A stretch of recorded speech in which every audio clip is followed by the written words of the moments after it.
আসসালামু আলাইকুম, কেমন আছেন সবাই? আশা করছি সবাই ভালো আছেন। আমরাও আল্লাহর রহমতে ভালো আছি। তো অনেক সময় দেখা যায় আসলে বাসায় তেমন বাজার থাকে না। আর বৃষ্টি বাদলের দিনে তো আসলে বাজারে যাওয়াও যায় না, ইচ্ছেও করে না। তো এই সময় যদি ঘরে থাকা কিছু উপকরণ দিয়ে এইভাবে রান্না করা যায়, তাহলে কিন্তু দেখা যায় খুব মজা করে সবাই খেয়ে ফেলে। আর আমি আজকে যেটা রান্না করেছি সেটা হচ্ছে ডিম দিয়ে আলু। এর জন্য আমি আগে থেকে ডিম আর আলুটাকে সেদ্ধ করে নিয়েছি। এবার আমি একটি কড়াইয়ে তেল গরম করে এর মধ্যে কিছু গরম মশলা, এলাচ, দারচিনি আর হচ্ছে তেজপাতা আর কিছু পেঁয়াজ কুচি দিয়ে খুব ভালোভাবে নরম করে ভেজে নিব। আর ডিম তো আমার মনে হয় সবাই খুব পছন্দ করে। এই ডিমটা এমন একটা জিনিস যেটা আপনি ভাত বা খিচুড়ি যেটার সাথে বলেন না কেন খুব ভালো যায়। তো এবার আমি এর মধ্যে আদা আর হচ্ছে রসুন বাটা দিয়ে দিলাম।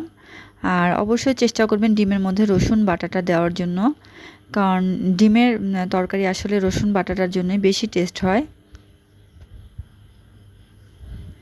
এবার আমি অল্প পরিমাণে পানি দিয়ে একটু মশলাটাকে কষিয়ে নিলাম। এরপর আমি হচ্ছে হলুদ, মরিচ আর ভাজা জিরা গুঁড়া আর হচ্ছে লবণ দিয়ে দিলাম। আর আমি ডিমটাকে আগে থেকে সেদ্ধ করে নিয়েছি।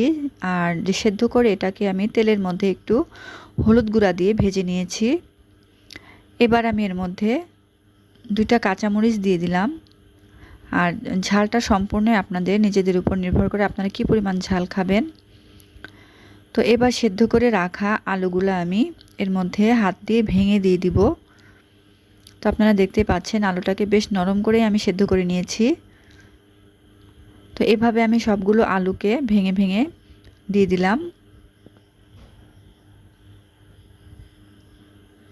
এবার আমি মশলার সাথে খুব ভালোভাবে এটাকে মিশিয়ে নিব। আর যেগুলো বড় সাইজ থাকে সেগুলোকে আমি খুন্তি দিয়ে একটু হালকা করে ভেঙে ভেঙে দিব। তো এবার আমি অল্প পরিমাণে পানি দিয়ে আলুটাকে মশলার সাথে খুব ভালোভাবে কষিয়ে নিব, যাতে কাঁচা মশলার যে গন্ধটা সেটা না থাকে।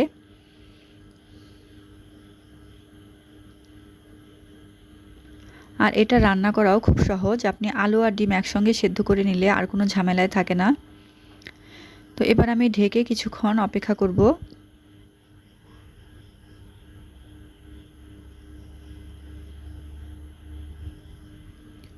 তো দেখতে পাচ্ছেন আমার আলুটা কিন্তু বেশ কষানো হয়ে গেছে।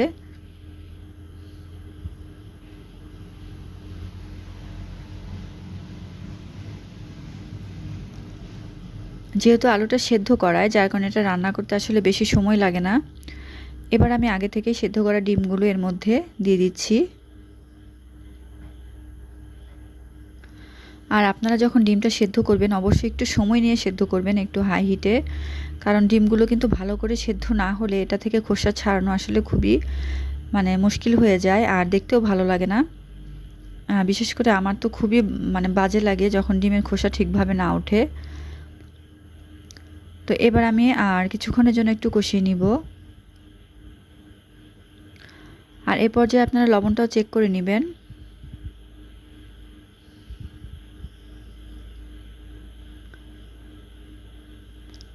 তো আমার ডিম আর আলু একসাথে কষানো হয়ে গেছে। এবার আমি খুব অল্প পরিমাণে এর মধ্যে পানি দিয়ে তারপর রান্না করে ফেলব।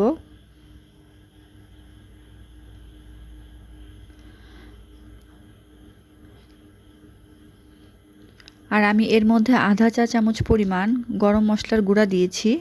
আপনারাও চেষ্টা করবেন এটা দেওয়ার জন্য, তাহলে এটার সেন্টটা খুব ভালো আসে। তো রান্না হয়ে গেল আমার ডিম আলুর এই তরকারিটা। তো আপনারাও ট্রাই করবেন, আশা করি ভালো থাকবেন।